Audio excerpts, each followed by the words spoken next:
a trustee of this wonderful library, and it's so great to welcome all of you tonight for what I know will be a wonderful talk. And it's so wonderful to have the chance to introduce Francine, who I've known as a wonderful writer in my bookstore, Books and Company, and also a very lovely customer. So it's wonderful to reconnect with her tonight. Before we started, I wanted to let you know that this is the time of year we ask for money for our annual fund here at the library, as our dues don't cover all of our operating costs, and so the extra money that comes in helps to pay for wonderful evenings like this. And Francine's own biography seems as exciting and exotic as Axel Fersen's, Marie Antoinette's Swedish lover. She was born in Poland to a French diplomat and a Russian emigre mother. She escaped with her widowed mother to France in 1940, and in 1942, her mother married Alexander Liberman, another white emigre from Russia, and he became a longtime director at Vogue.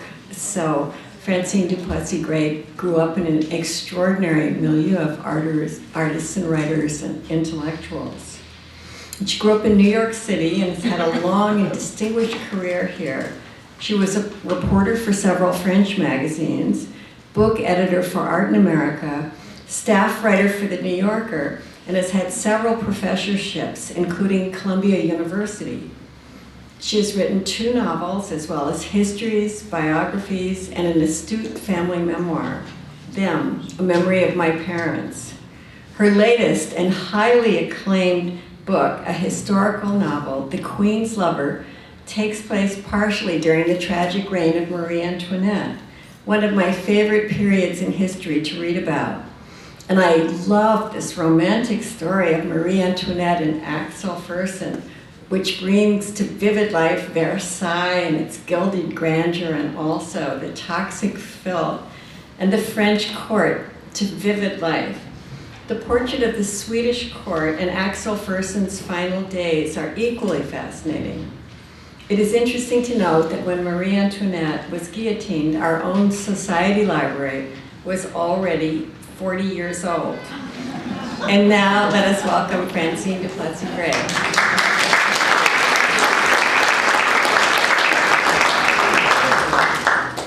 Thank you, Jeanette.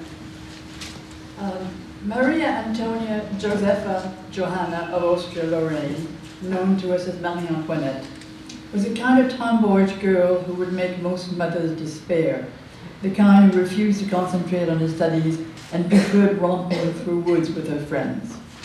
Her own brother, Emperor Joseph II of Austria, called her Featherhead.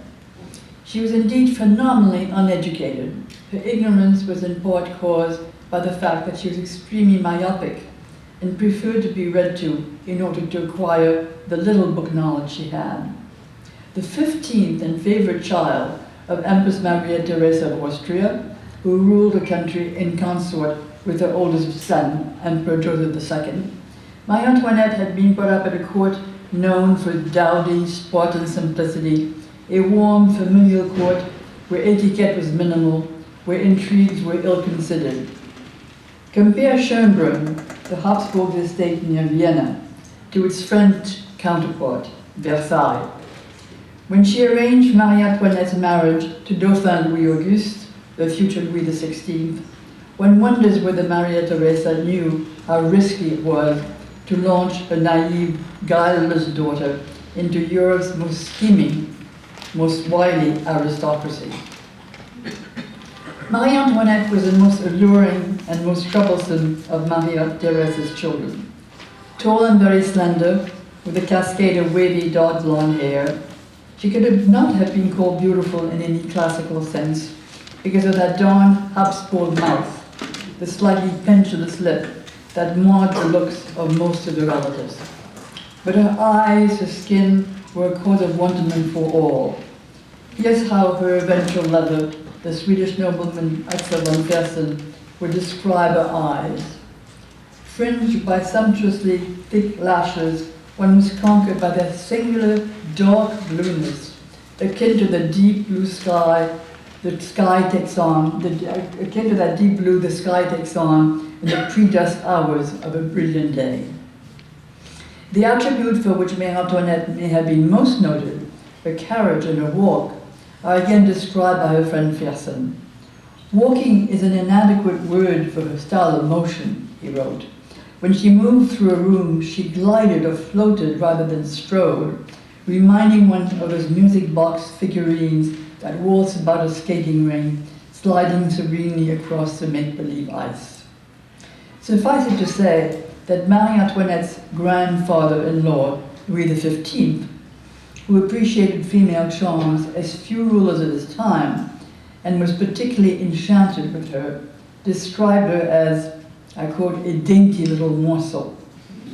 One should also note that Madame de Staël, who seldom praised other women's charms, was particularly taken by the French queen's extreme civility and gentleness of manner, which she extended to the most humble of her attendants. Her manner, Staël wrote, had a kind of affability which did not allow us to forget that she was a queen, yet persuaded us that she had forgotten all about it. But I also referred to Marie Antoinette as Maria Theresa's most troublesome child. This had little to do with the fact that she soon gained a reputation for frivolity and spendthriftness, particularly in regard to clothes.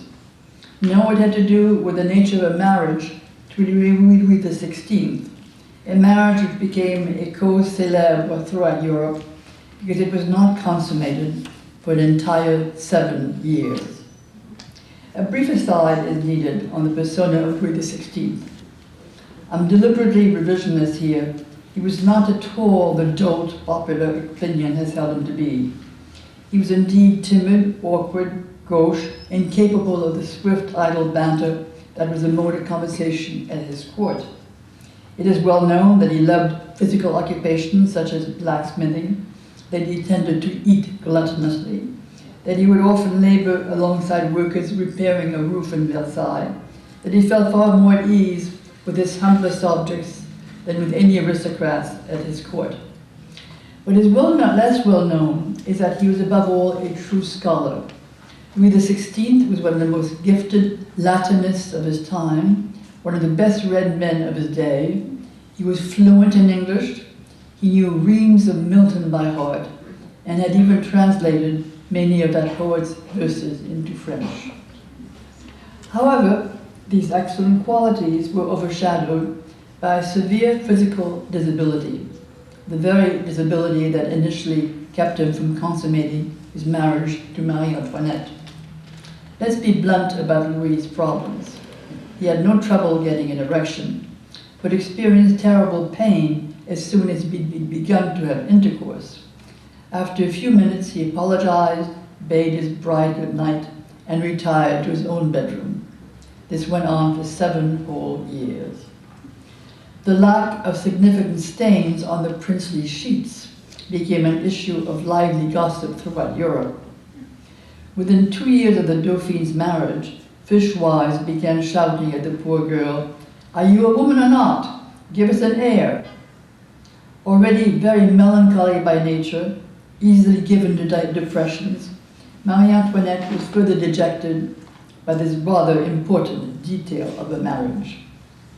After 7 years of this nonsense, by this time she was queen, her older brother, Emperor Joseph II of Austria, decided to remedy a nuptial predicament which was threatening the very balance of power in Europe. Joseph was a blunt fellow, good at man-to-man talk. He appeared at Versailles and asked Louis some brutally forthright questions. He then wrote the following report to his brother Leopold in Vienna. I quote, "The king has normal erections. He introduces his member, stays there without moving for about 2 minutes, then withdraws without ejaculating, and still erect bids good night. This is incomprehensible because he sometimes has nocturnal emissions, but while inside and during the process, never. Oh, if I could only be present sometime, I would take care of him. He should be whipped so hard he would discharge like a donkey. Together, they are total fumblers." And Joseph II saved the day. Having summoned a doctor to Versailles and his diagnosis, Joseph convinced his brother-in-law that he suffered from a readily curable condition called phimosis. Louis experienced serious pain whenever he attempted to have sex, because his foreskin was abnormally tight, but this could be remedied by a brief operation. So after some weeks of demurring, Louis agreed, was given a big shot of brandy, and within some 20 minutes of surgery, voila, he came out of it with an absolutely normal penis. The young couple set to work again. Within a few months, the Dauphine reported to her mother that a period, which the two women referred to by the euphemism General Krottendorf, was 2 or 3 weeks late, and shortly thereafter the doctor came and confirmed it all. The kind young king exulted.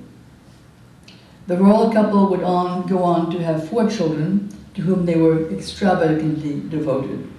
Marie-Thérèse, who would live on into the mid-19th century, the first Dauphin, who would die at the age of 10, just before the Revolution of 1789, the second Dauphin, known after his father's death as Louis XVII, who died of neglect in a jail cell in 1795, and Sophie, a girl who died when she was barely a year old. Yet, however chaste Marie Antoinette was, and I cannot emphasize enough that contrary to common opinion, she was as chaste as she was pious. Those 7 initial years of humiliation were bound to make her all the more susceptible to the advances of a handsome man. It is at a masked ball at the Paris Opera in 1774 that she met the Swedish nobleman Count Axel Von Fersen, who was to be the love of her life. Both of them were then 19. Von Fersen came from Sweden's wealthiest and most politically eminent family. His father had been Grand Marshal of Sweden, the most powerful post any Swede could hold, short of being king. Axel himself was an intimate friend of King Gustavus III, the greatest Swedish king of the Enlightenment. Slender and very tall, 6'6", with a long, narrow face and large, dark eyes, he was renowned for his handsomeness and was known throughout Europe as Le Beau Fersen. Highly cultivated, he played the clarinet and the piano and was also a gifted watercolorist. And these predilections may have reinforced the bond he formed with Marie Antoinette, who herself was of a very artistic nature. Fersen was clearly a ladies' man, but however passionate he might be in his private life, his public persona was highly formal, even aloof, especially in the company of women. They swarmed about him so that he did everything he could to deter them. He was often referred to as having a heart of fire under a crust of ice. The Queen and Fersen met again at many functions after that first meeting at the Opera Ball, but a romantic liaison was made impossible by Fersen's hectic traveling schedule, for the King of Sweden kept sending him on various diplomatic missions abroad. However, Versailles courtiers were quick to notice that Marie Antoinette, who had become queen in 1775, paid very special attention to the handsome Swede. Tongues began to wag, and 1780, 2 years after France declared war on England and began to support America in our War of Independence, was an ideal time for Fersen to leave for America. He joined the French expeditionary forces led by General de Rochambeau. Because of his excellent command of English, Fersen was appointed to be Rochambeau's chief aide-de-camp. Fersen wrote numerous letters to his father from America, which I quote in my book, and which are most interesting in their descriptions of the major battles of the war, Yorktown, Charleston, and particularly of George Washington's personality. Fersen, who was in the thick of several battles, received many decorations for his military valor. What about Marie Antoinette, who had been pining for a swain in Versailles? We know that they wrote each other while Fersen was in America, but this part of their correspondence, like much of their letters, alas, was eventually destroyed by an idiotically puritanical great-nephew of Fersen. However, we know from Fersen's journals, which he wrote in French, French being the lingua franca of the Swedish nobility, that he had rushed to see the Queen at Versailles the very day he returned to Paris. They seem to have consummated their love shortly after Fersen's return from America, on July 15, 1783 to be exact, for Fersen would commemorate that day in his journals for the rest of his life. The question inevitably arises, how did Louis XVI deal with his wife's infidelity? Well, the king was both humble and realistic. However much he loved his queen, he was highly aware of his own shortcomings, and he might have been relieved that she was favoring a man of legendary discretion and tact, a foreigner who was often away in his own native land, a man, moreover, whom he knew to be utterly dedicated to the royalist cause at a time when it was beginning to be radically challenged. I don't need to tell you that political unrest grew apace in France throughout the 1780s. There were bread riots, the treasury was vastly depleted, although the only inhabitants of the Bastille on July 14, 1789 were a libertine aristocrat and 3 madmen, one of whom is certain that he was Julius Caesar. The symbolic event of that onslaught was enormous. The news reached Versailles in the late evening and was brought to the royal couple by the Duc de la Rochefoucauld. So it's a revolt? Louis XVI asked. No, sire, the Duke replied. It is a revolution.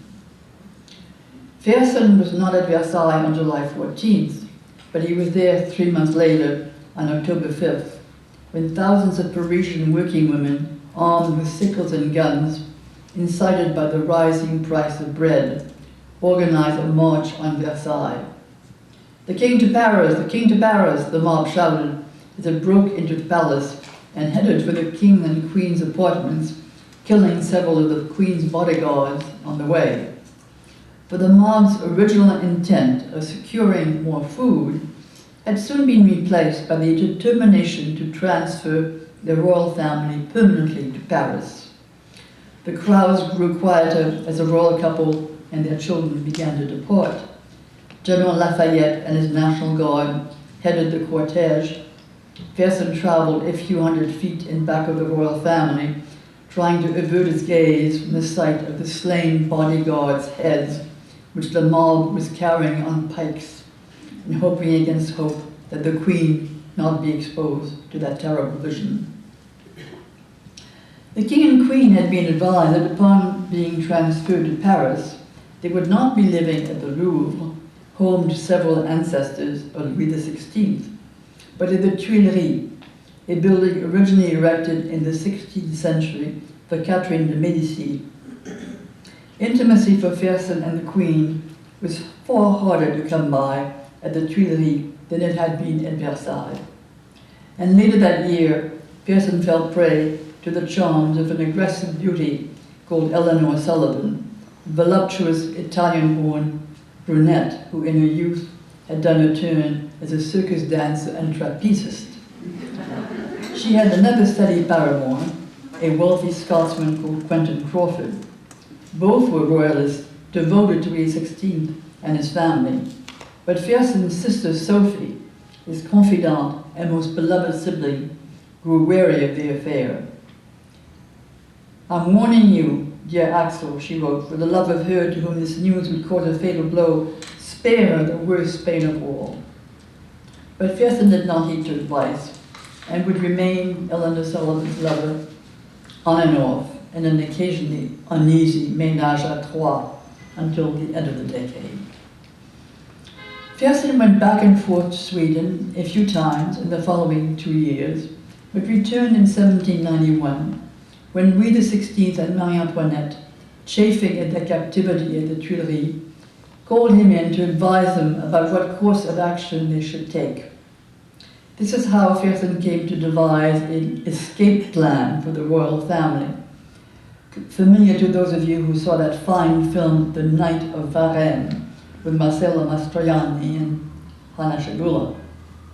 According to Fersen's plans, the royal couple and their immediate family would flee to Varennes, a town on the border of Austrian-controlled Belgium, where a variety of European troops that supported the French monarchy would help them to cross the Channel and settle in Great Britain.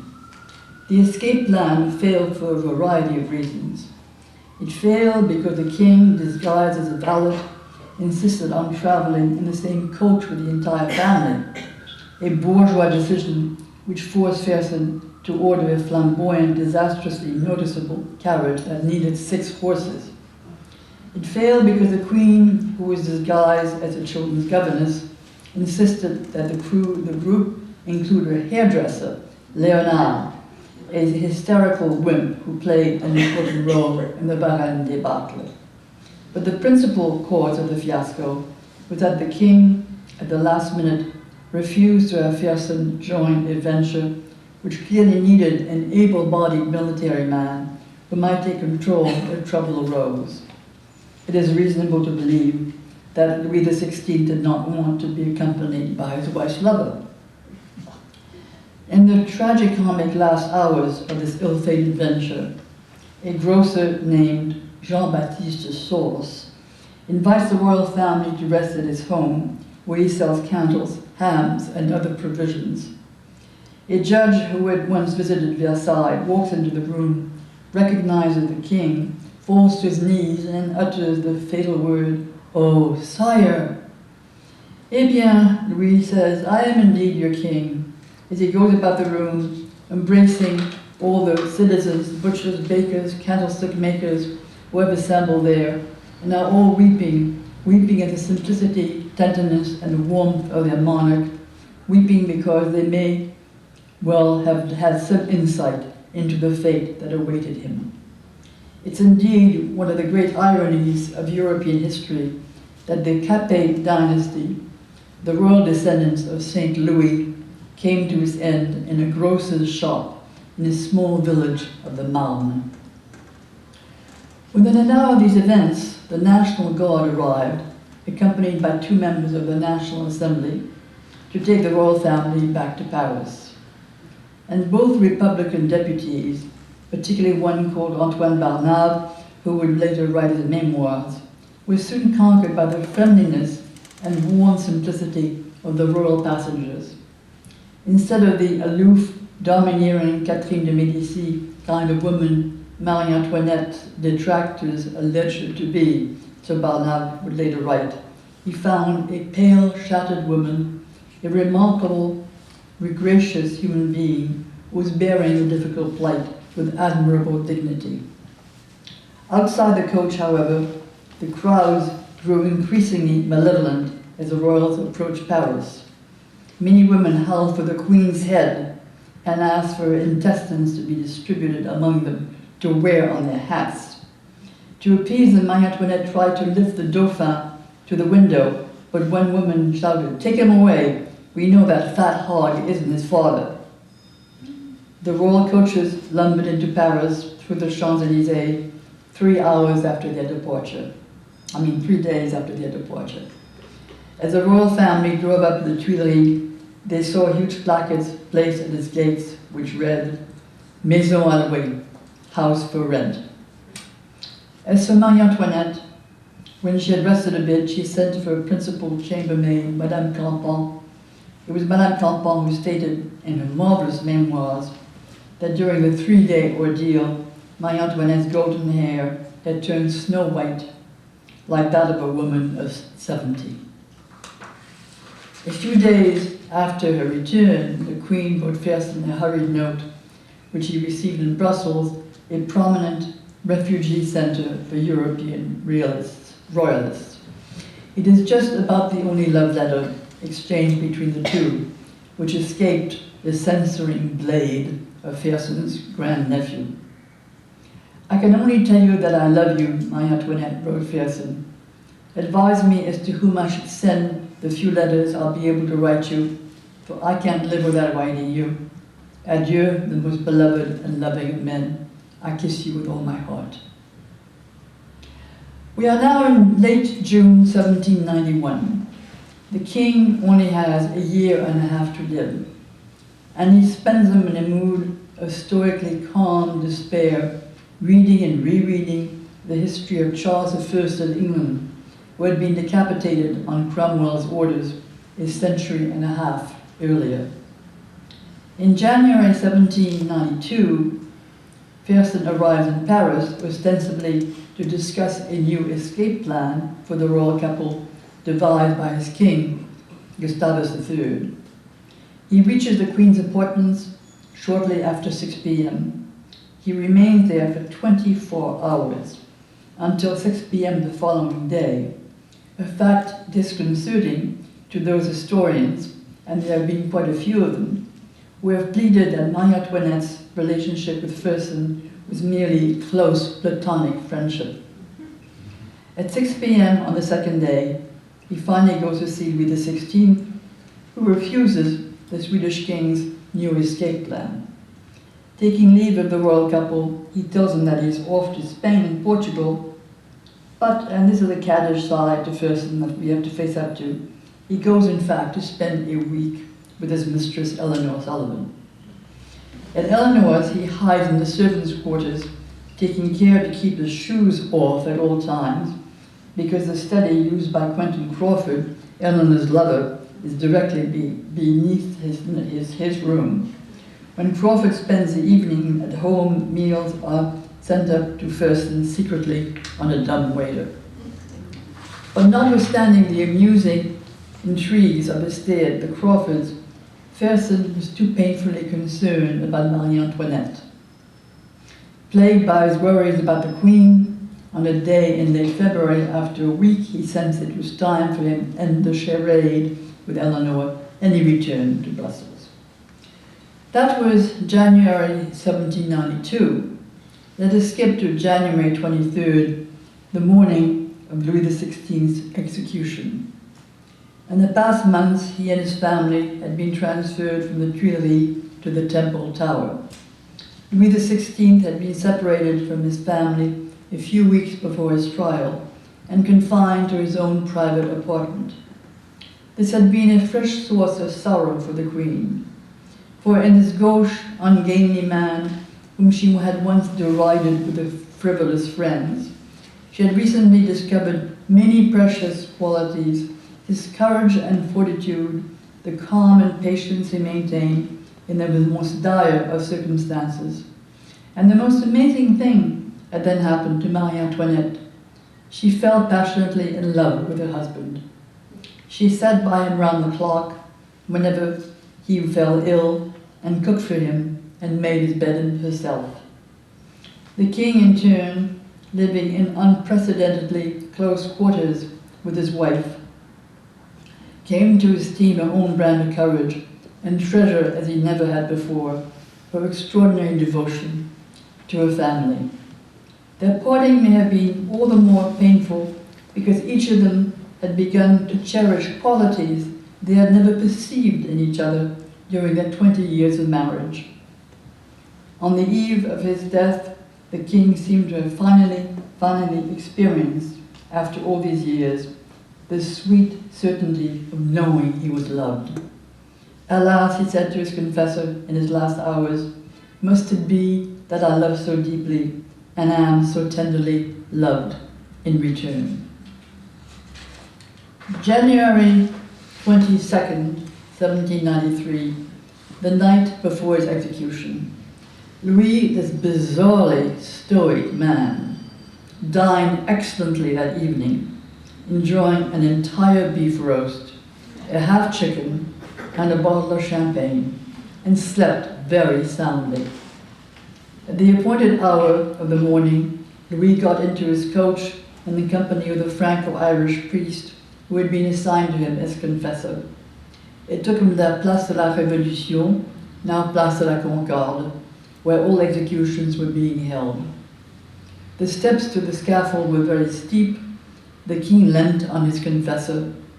Having reached the last step, let himself loose from his confessor and ran to the other side of the scaffold. Frenchman, he shouted at the crowd, I die innocent of all the crimes of which I have been charged. I pardon those who have brought about my death. Louis' next and last words were interrupted by the guillotine itself. May my blood strengthen the happiness of the foe. Son of Saint Louis, ascend to heaven, the priest cried out as a 12-inch blade came crashing down. The king's dripping head was held up to the crowd by the executioner. There were loud shouts of Vive la République! The effect of the king's execution on the French population at large was not at all what the revolutionary regime had hoped. Those who witnessed the event testified of the mournful air that hung over Paris. Most windows remained shuttered. Citizens stayed inside their houses. There were many suicides that day. A woman threw herself into the Seine. A wig maker cut his throat. A librarian went mad. The American envoy, Gouverneur Morris, wrote to Thomas Jefferson, "The late king of this country has been publicly executed. He died in a manner becoming his dignity. I have seen grief such as for the untimely death of a beloved parent." Upon hearing that the king was to be executed, Fersen had still feared that Marie Antoinette might be guillotined alongside him. "My dread is unimaginable," he wrote his sister, Sophie, before he received any official news of the king's demise. "Poor queen, why can't I save her with my blood? It would be the greatest happiness for me, the greatest joy." A few days later, in a missive made barely coherent by grief, "My tender, kind Sophie, oh, pity me. I've now lost everything in the world. Why didn't I die at her side and for her?" A few days later, in a missive, and for her.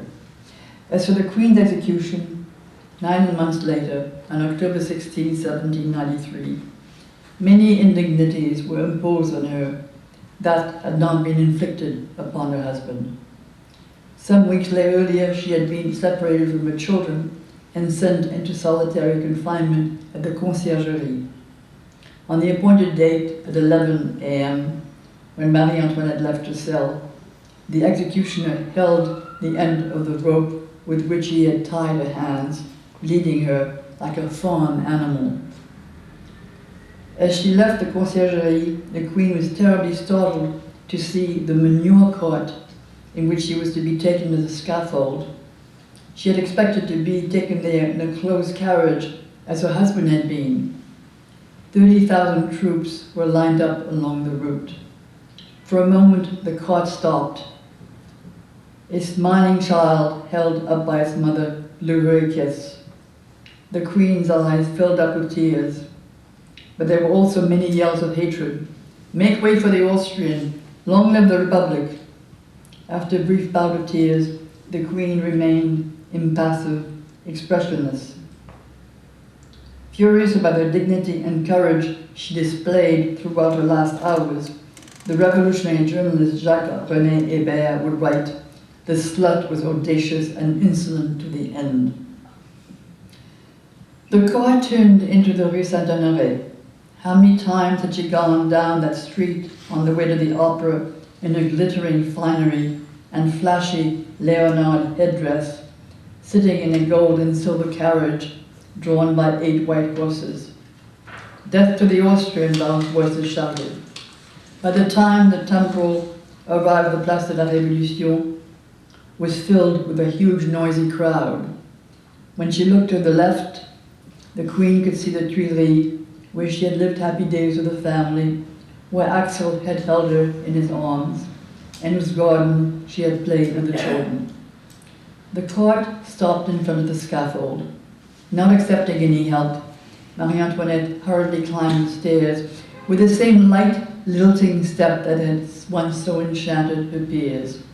She climbed it so speedily, in fact, that she lost one of her shoes, and upon reaching the platform, she trod on the executioner's foot. "I beg your pardon, sir, I didn't do it on purpose." "I beg your pardon, sir, I didn't do it on purpose." Those were her last words. It was 1:15.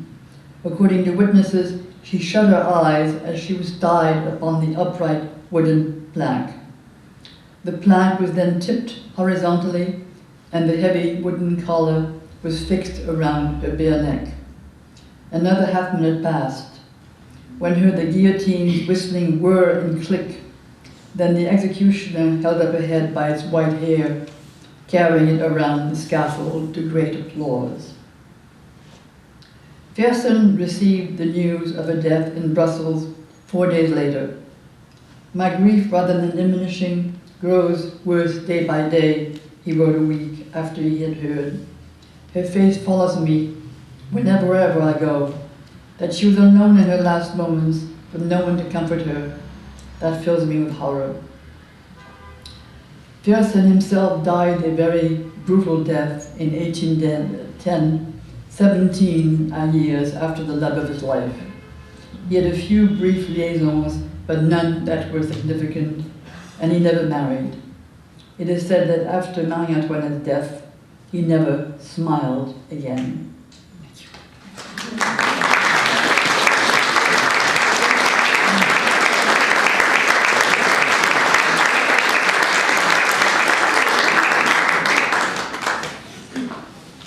Now comes the question period, which is always the favorite part of such an event. Yeah.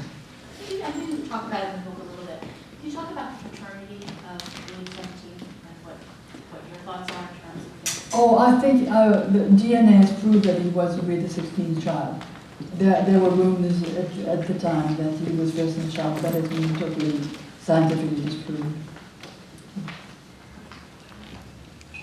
Yeah. Since Fersen's sister's name was Sophie and her daughter's name was Sophie, was there any connection, any suggestion there? I think probably there was, and it was excusable from the point of view of the king, because he had a sister called Sophie, so that it made sense that way. Yes. Can you tell us a little bit about how you researched this and your Well, much of their correspondence, but not all, is published. And much of his journals also are published. And but I went to Stockholm a couple of times to research the part of their journal of his journal that were not published. And it was easy for me because he wrote them in French. The Swedish aristocracy exclusively spoke French to each other, wrote their journals in French, wrote all their correspondence to each other in French. King Gustavus III is said to have spoken Swedish with a French accent. They only spoke Swedish to their domestics, to their servants. And so it was easy for me to read Fersen's journals, which were written in beautiful French, very legible, beautiful handwriting.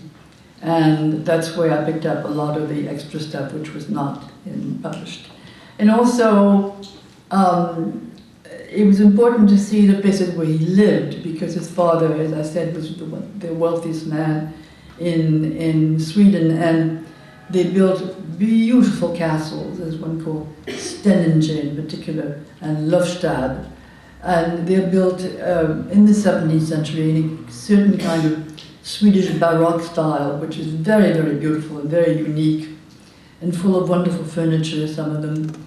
So that was important too, to see the houses in which he spent weekends in his youth and where he retired after Marie Antoinette's death.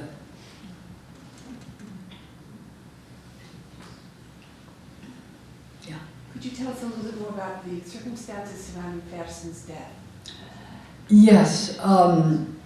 There were, at the time, there was the Crown Prince of Sweden had died of apoplexy, and there were two factions proposing new crown princes.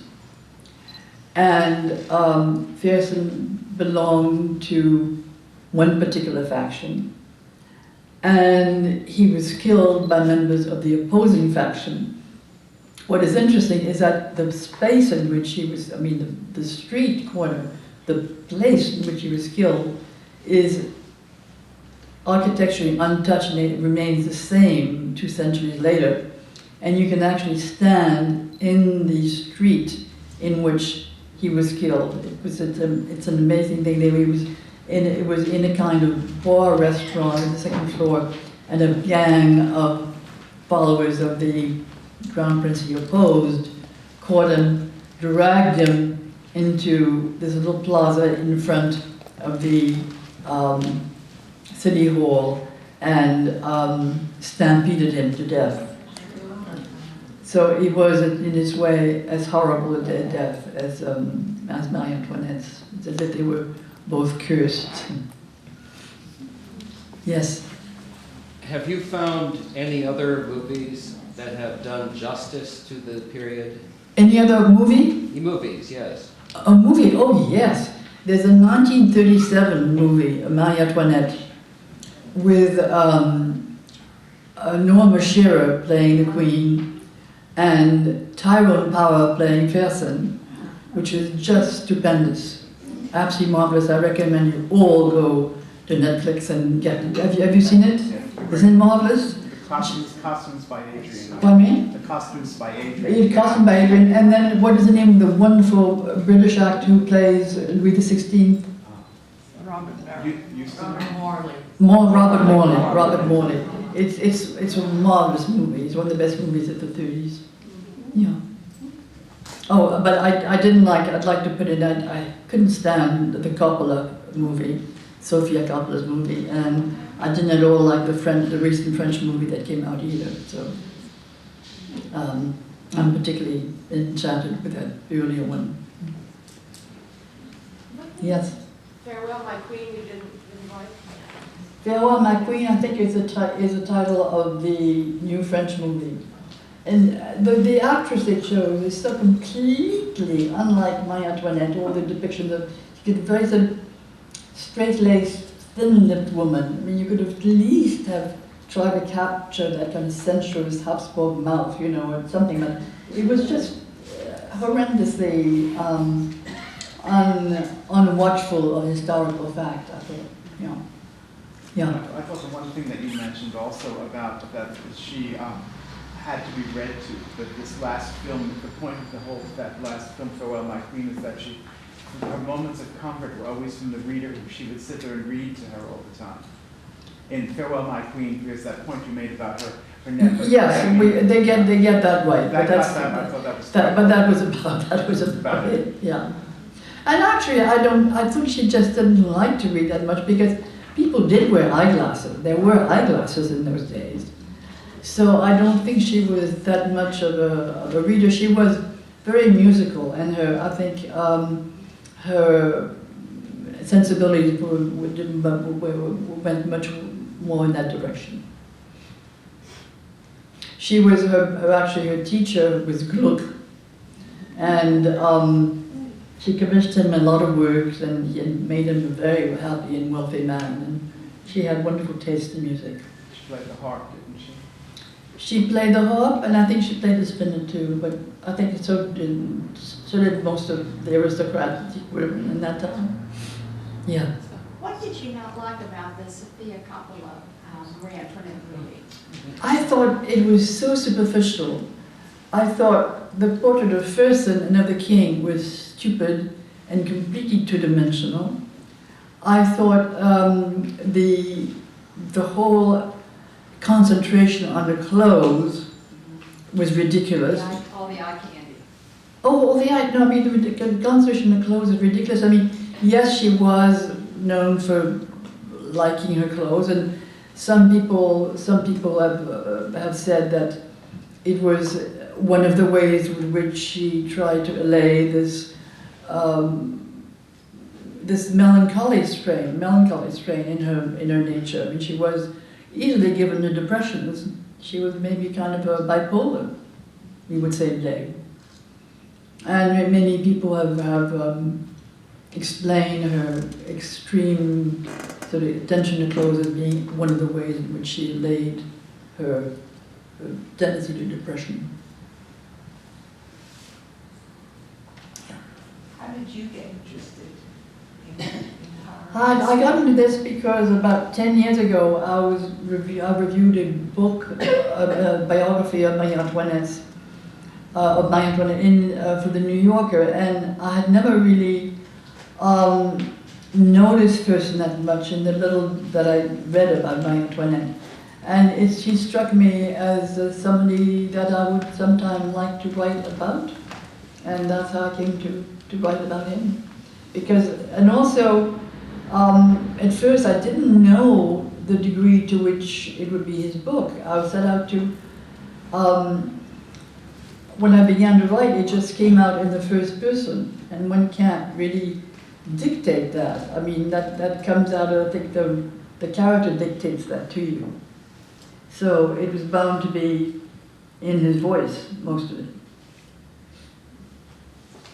Yeah.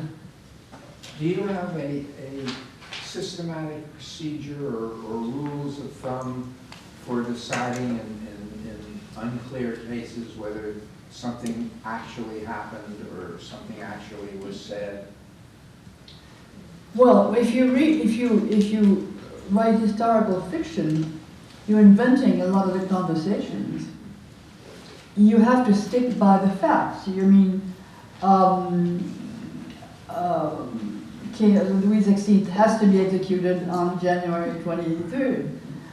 Fersen has to die on April 28th, 1810. You have to stick to historical facts at that time, but you're free to, and this is part of the fun of it as a genre, you're free to invent the decor of a room, the way their dogs prance through the room, their conversations, and all those other things. And there are facts, and these are the kind of, let's say, the trills which make the facts come more alive, like the trills in an aria. Yeah. I remember in the library, there was a book, I think it was called The Fatal Illusion. The Fatal Illusion? Which was and I don't know whether it was a novel, though I think it must have been. And it was the story of Marie Antoinette's love affair with Fersen. I haven't come across I it. think it's the Fatal Attraction. What? Fatal Fatal Friendship. Attraction. I think it's the Fatal Friendship. Who was the author? But I think it's The Fatal Friendship. Oh, The Fatal Friendship, that's it, absolutely. It was written in the 30s, and I can't remember the name of the man. It was not Stefan Zweig, who was the first sort of major biographer, but I can't remember his name, but we would find it in the card file downstairs. And that was a very good book. Yes. There is a cemetery in Paris called Picpus. A what in Paris? Picpus. It's called where Lafayette is buried. It's the only cemetery in Paris where only those who were executed during the Revolution are allowed to be laid. And Yes, in Picpus. Yes. Yes. And is any of the royal family there, or? The royal family was, I've never quite understood how they did this, but the royal family, Louis XVI and Marie Antoinette, were put into common graves. How the graves were identified, I don't know, but they are presently at this great cathedral in the suburbs of Paris called Saint-Denis. And they are both there, like most kings and queens of France. I mean, many of them. And I've never been able to find out how they identified the tombs, the common graves in which they had been put in first. But I suppose they were witnesses who spoke up. But you can see the tombs at Saint-Denis. We have time for one more question. It's obvious from here. I just wondered how you account for the enduring fascination with Marie Antoinette. That is my favorite question. You know, she had such this that's as difficult as to define the word charisma, which she had to the nth degree. And charisma comes from the Greek, in which it means gift of grace. And it's a certain quality of presence which sets an individual apart from others and endows him with a kind of personal magnetism and charm. Like Greta Garbo had charisma, Joan Crawford did not. Bill Clinton and Ronald Reagan had charisma, but not Woodrow Wilson or Jimmy Carter, right? And though she was not in any classical sense beautiful, she had this other trait, equally hard to define, which is style, which I suppose is a gift for choosing harmonious, original attire coupled with a stately bearing, for which she became legendary. But I think even greater part of her fame and the fascination she gives upon us lies on her fate, on her tragic fate. I think if she'd been spared the guillotine and sent into exile to Austria, she might entrance us far less. I think her martyrdom is at the heart of her attraction. Well, on behalf of a very appreciative audience and on behalf of the head librarian, thank you for a wonderful presentation this evening. Thank you all for coming. I do want to put in one little plug for an event in 2 weeks' time on the 28th of November. We have an event with one of the winners of the New York City Book Awards from earlier this year. And it's going to be a wonderful event with Carla Peterson, Black Gotham, A Family History of African Americans in 19th Century New York City. So from the world of France and Europe back to New York City in 2 weeks' time. So do come up for that. We have books for sale outside, and the corner bookstore will be happy to sell you one, and autographs are available. Thanks for coming.